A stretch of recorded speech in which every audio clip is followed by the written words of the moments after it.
우리 옆 사람들과 인사하면 좋겠습니다. 예수님의 이름으로 사랑합니다.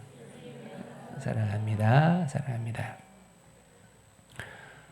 우리 지난 주간부터 신약 성경 통독을 시작했는데요.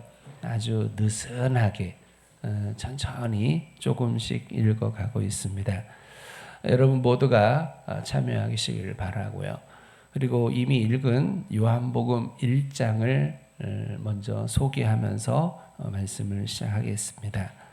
요한복음이 1장에서 소개하는 예수님은 누구신가 아시는 것처럼 예수님을 향해 태초에 계신 말씀이라 칭하였어요. 그리고 성부 하나님과 함께 계셨던 성자 하나님으로 말씀하십니다. 그리고 그가 없이는 된 것이 하나도 없는, 즉 만물의 창조주라고 말씀하셨어요. 무엇보다도 우리들 인간과 사람과 관련해서 매우 중요한 말씀을 주시죠. 그 안에 생명이 있었으니 이 생명은 사람들의 빛이라, 이렇게 말씀하셨어요.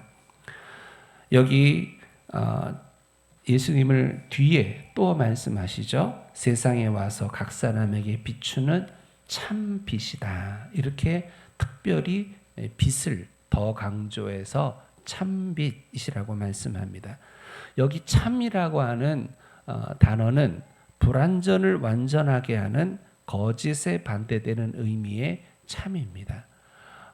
그렇기 때문에 참빛이신 예수님은 빛의 세력인 성도들의 참된 주가 되시며 어둠을 몰아내고 어두운 세상에 하나님의 나라를 세워가게 하는 원동력이요 힘이요 전부라고 말할 수 있어요.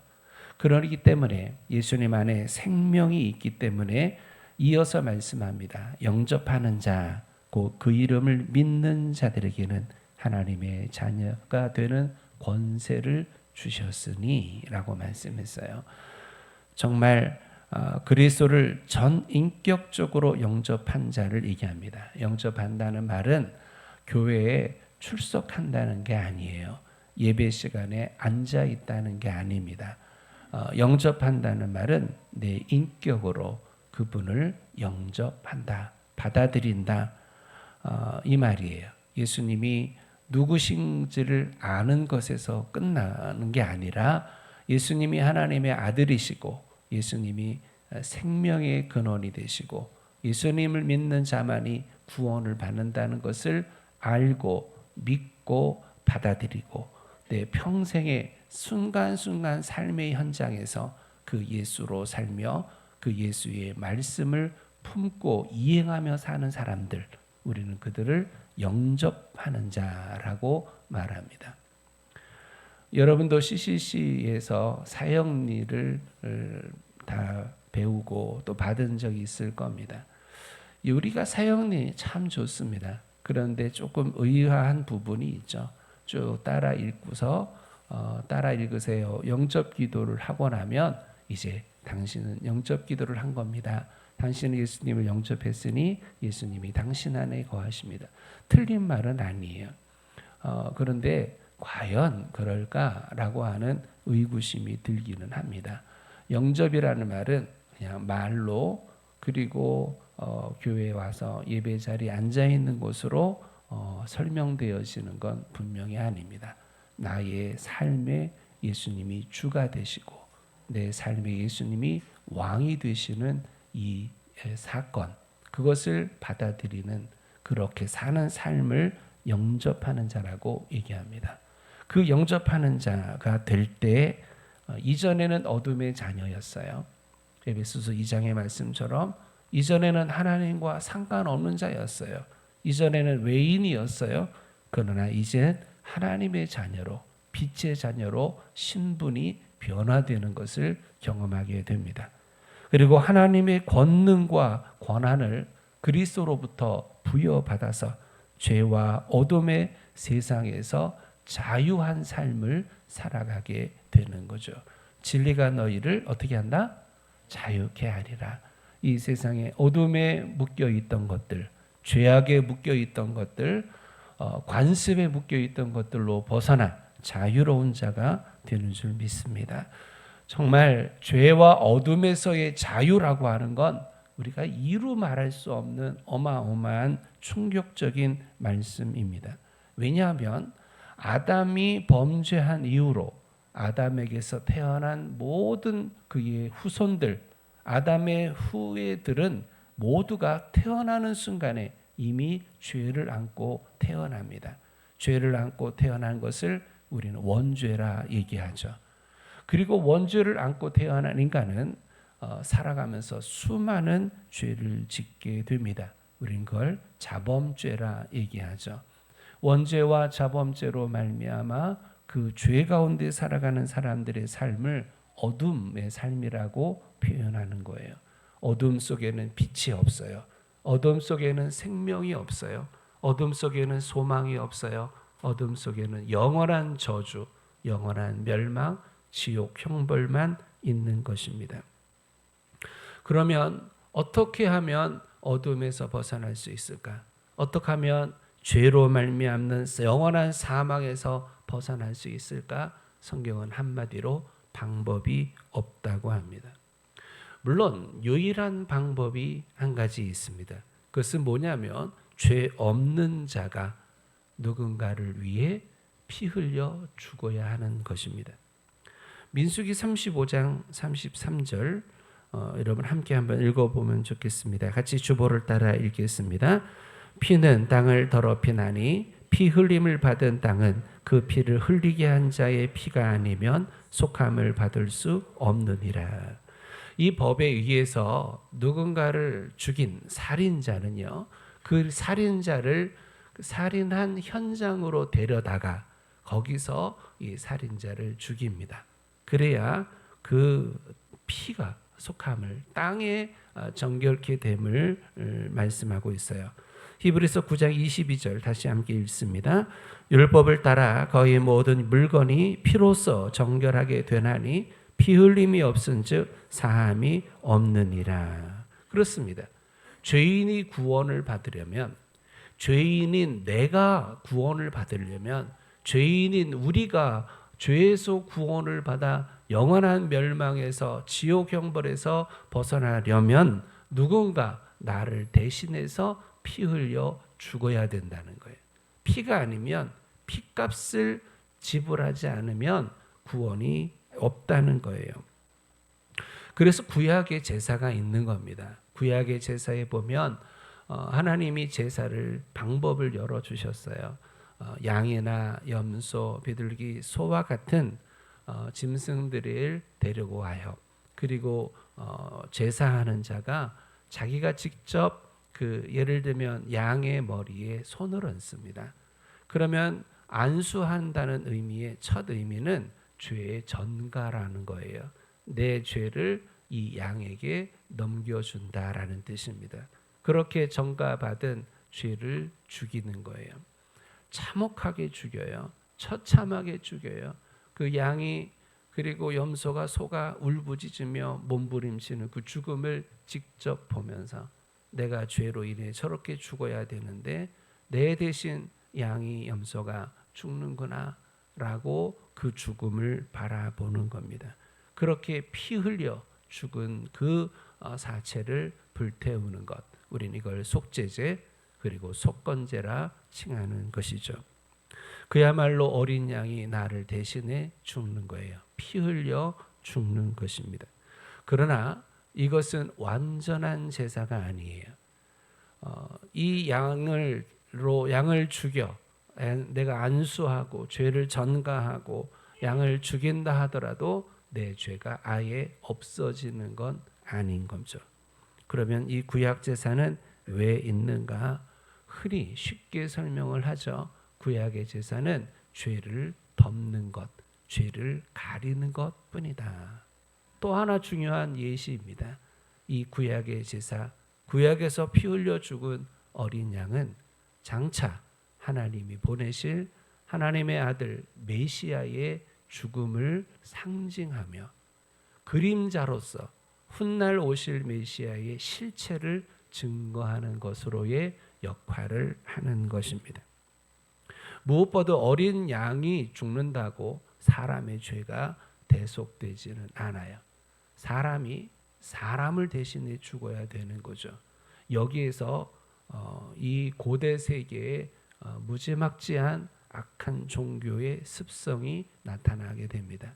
성경에 보면 몰렉이라는 그런 이방 종교가 여러 번 등장을 합니다. 주로 암몬족 속의 주신으로 알려져 있는데요.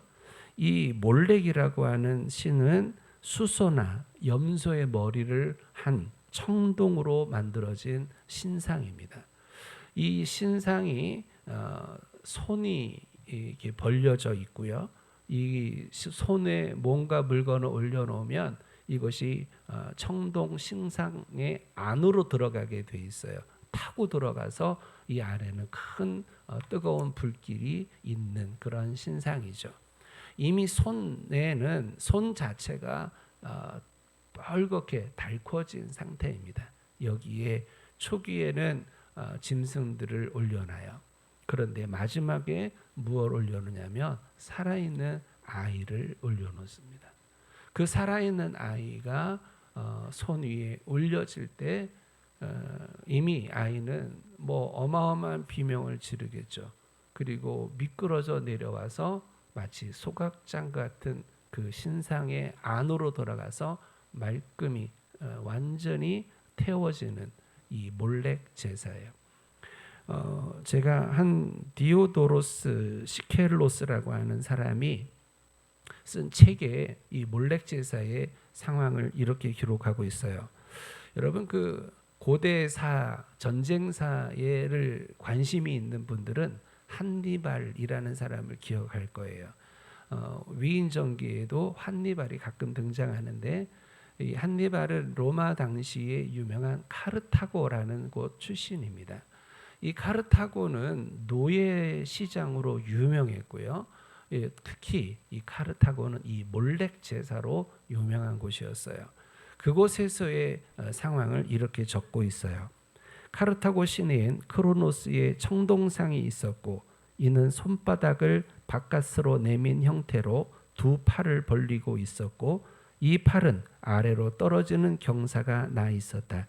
따라서 살아있는 아이를 이 빨갛게 달구어진 손바닥 위에 올려놓으면 그 아이는 이 팔을 따라 가운데로 굴러 떨어지며 곧 석상 중앙에 활활 타오르는 불 속으로 떨어져 재가 된다. 이렇게 상세하게 기록하고 있어요. 플루타크 여러분 영웅전 혹시 어렸을 때 읽어본 적이 있는지 모르는데 이 플루타크의 그 기록에 보면 이 몰렉 제사를 드릴 땐 정말 과도할 만큼의 큰 북을 울린답니다. 수없는 북을 울려요. 그러면서 이 전기에 보면 이렇게 큰 북을 울리는 이유는 뭐냐? 어린아이가 그 달궈진 신상의 손에 올렸을 때 내지르는 그 비명 소리를 듣지 않게 하려고. 정말 처참하죠. 근데 성경에는 몰렉 제사가 여러 번 등장합니다. 그리고 그때마다 하나님이 제일 미워하는 제사, 하나님이 제일 미워하는 증오하는 가정이 여기는 그러한 행위라고 수없이 선지자들을 통해 경고하고 그것들을 절대적으로 용납하지 말 것을 하나님은 누차 말씀하고 있습니다. 왜 인신공양이라 말하는 이 제사가 등장했을까요? 그들이 생각할 때도 양을 죽여 피를 흘린다고 내 죄가 사해질 것 같지 않아 보이는 거예요. 사람을 죽여 내 죄를 대신에 죽여야 효과가 있다고 생각을 하는 거죠. 그러나 그럴 수 없는 이유가 있습니다. 그것은 인간은 갓난 아이라도 이미 죄를 안고 태어나는 죄인이기 때문에 그렇습니다. 아무리 이음이가 예쁘고 선하게 보이고 천사 같아도 쟤는 천사가 아니랍니다. 우리가 아이들을 키우면서 분명히 알아야 돼요. 성선설, 성악설이 있지만 무엇입니까? 사실은 성악설이 맞아요. 태어날 때부터 죄인입니다. 태어날 때부터 악하게 태어났어요. 태어날 때부터 죄인입니다. 그러니 아이를 바친들, 아이를 죽여 피를 흘린들 한 명이라도 구원할 수 없는 것은 이 두 가지 조건, 죄 없는 자가 피 흘려 죽어야 된다는 조건에 맞지 않기 때문에 그렇습니다. 그런데 하나님은 이러한 죄 가운데 영원히 멸망받게 된 인류를 향한 구원 계획을 가지고 계셨어요. 그리고 구원의 약속을 하셨어요. 여러분이 잘 아는 창세기 3장 15절에 이렇게 말씀하죠. 내가 너로 여자와 원수가 되게 하고 내 후손도 여자의 후손과 원수가 되게 하리니 여자의 후손은 내 머리를 상하게 할 것이요 너는 그의 발꿈치를 상하게 할 것이니라. 너무나 잘 알고 있는 이 말씀은 하나님이 뱀에게 저주하신, 뱀을 징계하신 가운데 나오는 말씀이에요. 우리나라 성경에는 잘 알려지지 않지만 우리 영어로 보면 정관사가 붙어 있어요. 그 여자의 후손, 즉 한 명입니다. 하나님이 구원의 약속을 하시는데 그 여자의 후손, 정해진 하나님이 보내실 그 여자의 후손을 통해서 내가 너희를 구원하리라. 우리 이것을 원시복음이라 얘기를 하죠. 이 여자의 후손에 대한 말씀이 메시아에 대한, 즉 우리를 구원할 인류 구원의 하나님의 구원 계획이자 약속이라고 할 수 있는데요. 이 약속의 말씀이 이사야서 11장 1절에 보면 이런 말씀으로 이어집니다. 이새의 줄기에서 한 싹이 나며 그 뿌리에서 한 가지가 나서 결실할 것이요. 이후로 메시아를 지칭한 원시 복음에 의하면 그 여자의 후손이 메시아를 지칭하는 거라면 이제 이사야 선지자를 통해서 드러난 두 번째 메시아에 대한 지칭은 한 싹이라는 단어입니다. 한 싹, 즉 이새의 자손 가운데 이새의 줄기에서 태어날 한 싹이라고 얘기하는 거죠.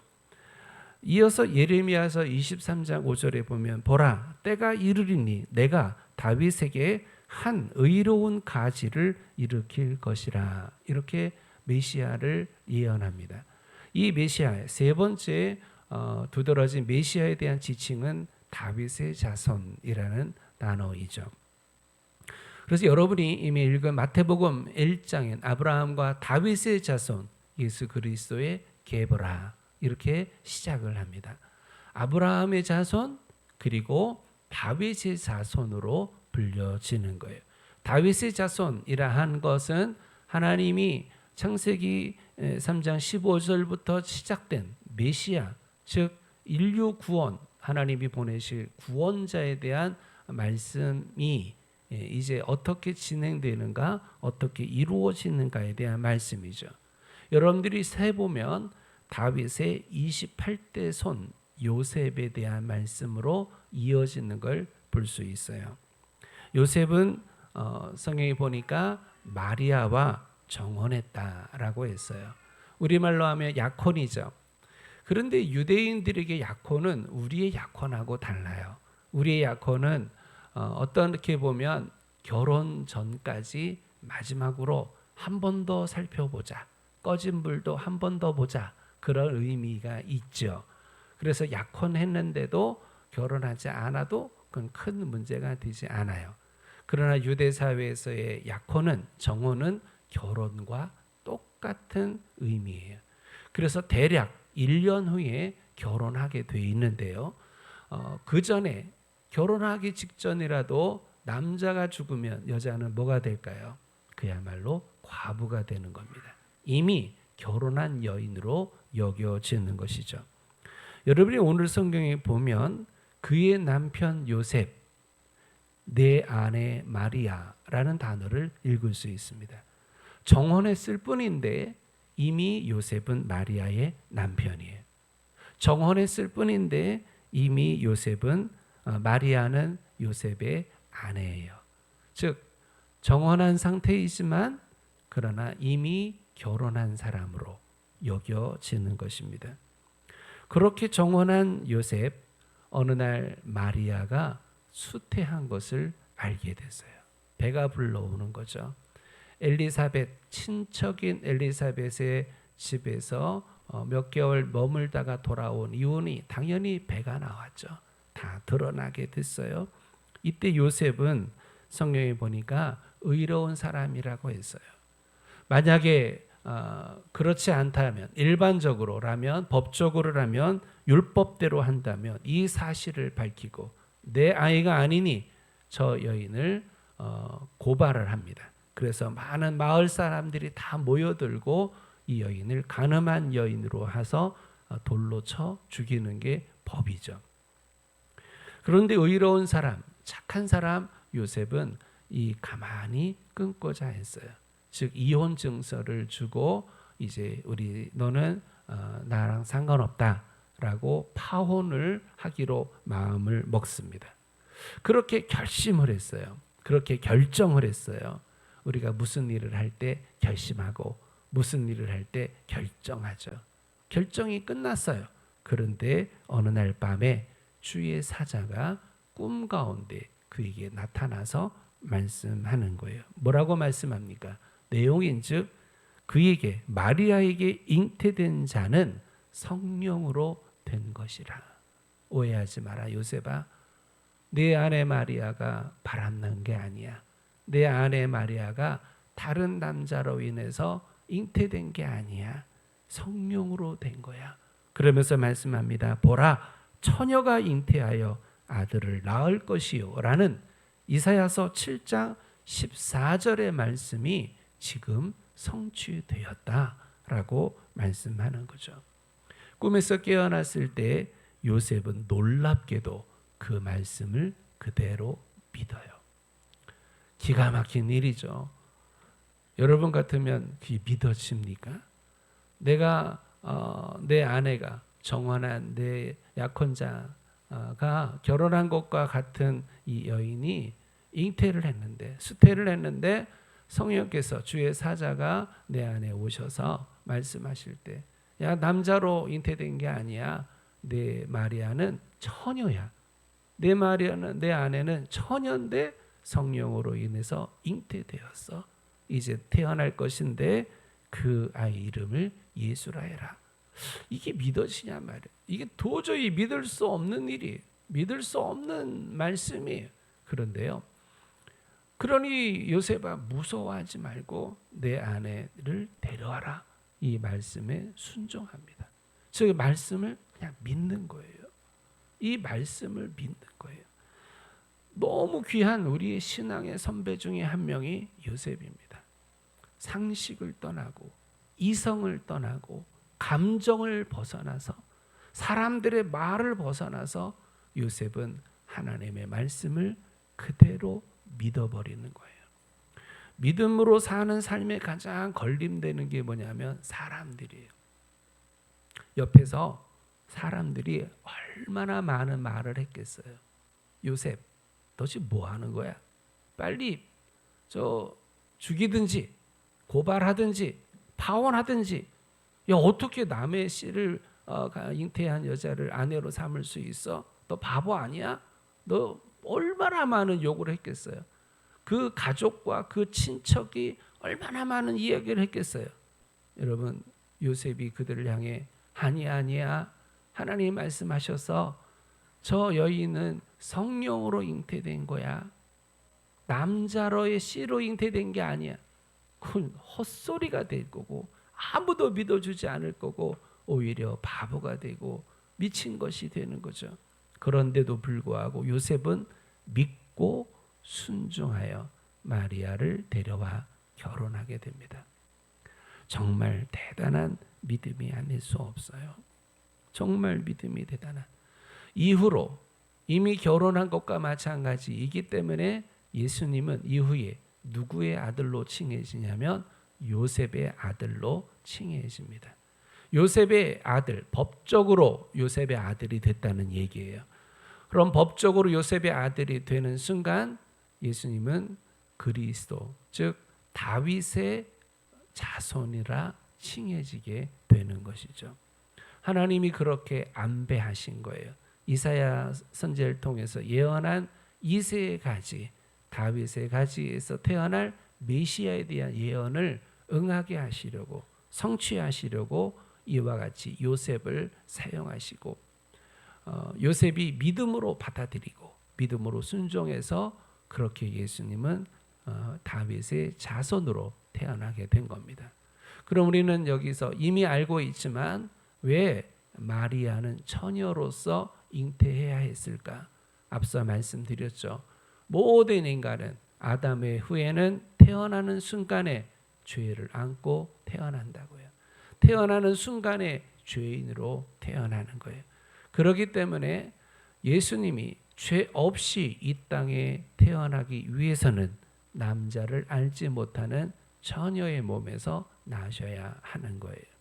이거는 법적으로, 이거는 하나님의 구원 계획에 의해 어쩔 수 없이 하나님이 이루셔야 될 기적 가운데 일어날 일이 이 사건인 거죠.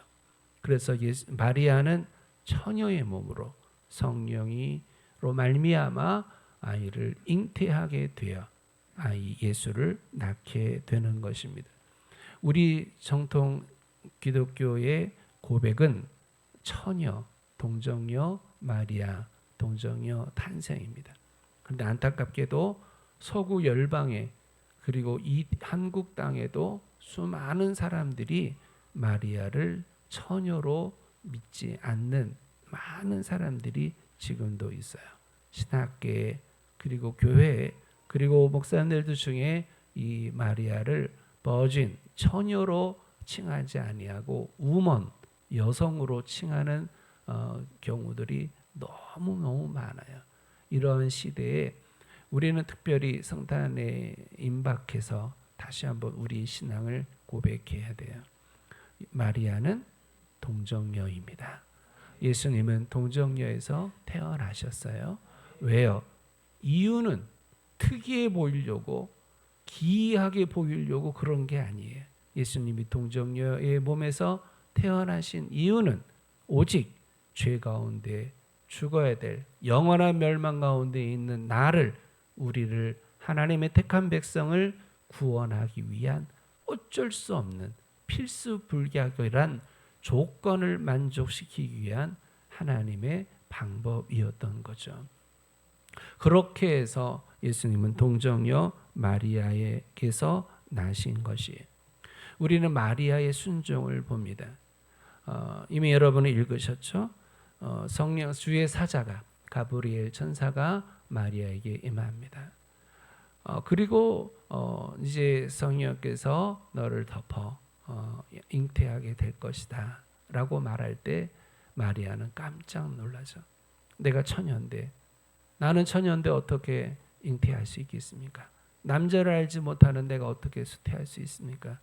만약 성령으로 잉태한다 하더라도 누가 믿겠습니까? 누가 나를 지지해 주겠습니까? 나는 사람들에 의해서 그리고 요셉에게 고발을 당해 파혼되는 것뿐만 아니라 돌로 맞아 죽진 않더라도 영원히 사회에서 매장될 그러한 가혹한 운명이 기다릴 텐데 하나님 어떻게 그럴 수 있습니까? 따질 수 있어요. 나 안 됩니다. 나 그렇게 못합니다. 나 안 됩니다. 거부할 수도 있었어요. 그런데 마리아는 말합니다. 주의 여종입니다. 나는 주의 여종입니다. 그러니 말씀대로 내게 이루어지이다. 얼마나 순종, 얼마나 귀한 믿음이에요. 우리는 나에게 손해가 되는 일을 한사코 거부하는 경향들이 있잖아요. 예수님을 믿는다 하면서도 하나님을 믿는다 하면서도 하나님의 영광이냐 내 영광이냐라고 할 때 내 영광을 덥석 선택합니다. 하나님께 유익이냐 내게 유익이냐 서로 반대가 되고 갈림길이 됐을 때 우리는 내 유익을 덥석 선택합니다. 하나님을 드러내는 거냐 나를 드러내는 거냐 할 때 두 개가 다른 길이었을 때 많은 경우들이 나를 드러내는 걸 선택합니다. 그러나 여기 요셉 그리고 마리아 무엇보다도 예수님은 성자 하나님은 하늘 높은 보좌에 계신 그분은 자신의 자리를 버리고 자신을 부인하고 인간이 되어 이 땅에 오셨어요. 창조주가 피조물이 되는 거예요. 그리고 빌립보서 2장은 우리에게 말씀합니다. 낮아지신 예수님은 더 낮아지셔서 십자가에 죽기까지 낮아지셨다라고 말씀했습니다. 그렇게 하나님의 뜻에 성부 하나님의 뜻에 순종하셨던 예수 그리스도 우리는 성탄에 즈음하여 예수님의 순종 그리고 예수의 제자라 말할 수 있는 참 제자의 본 모습을 보여주는 여기 요셉과 마리아를 보게 됩니다. 하나님의 구원 계획을 이루어간 이 믿음의 사람들, 이 순종의 사람들을 통해 우리는 성탄절을 맞이할 수 있게 되는 것이죠. 특별히 우리는 여기에서 하나님이 그 백성과 함께 계신다. 임마누엘이라는 단어를 접하게 됩니다. 그 임마누엘의 하나님, 그 임마누엘은 하나님이 예수 그리스도가 이 땅에 육신을 입고 이 땅에 오신 이것은 하나님이 우리를 구원하시고자 하는 나를 죄에서 지옥 형벌에서 구원하고자 하는 하나님의 열심이자 하나님의 사랑이며 기적 가운데 기적이라고 말할 수 있어요. 우리가 오늘도 성찬식을 대합니다. 이 성찬을 대할 때 다시 한번 하나님의 사랑을 기억합니다. 나를 구원하기 위해 나를 영원한 멸망에서 저주에서 나를 구원하기 위해 예수님 이렇게 순종하셔서 오셨고 예수님 이렇게 순종하셔서 십자가에 피 흘려 죽으심으로 그 피로 나를 구원하셨습니다. 감사합니다. 감사합니다. 우리는 이 깊은 감사의 고백을 하는 귀한 이 시간이 되기를 바랍니다. 기도하겠습니다.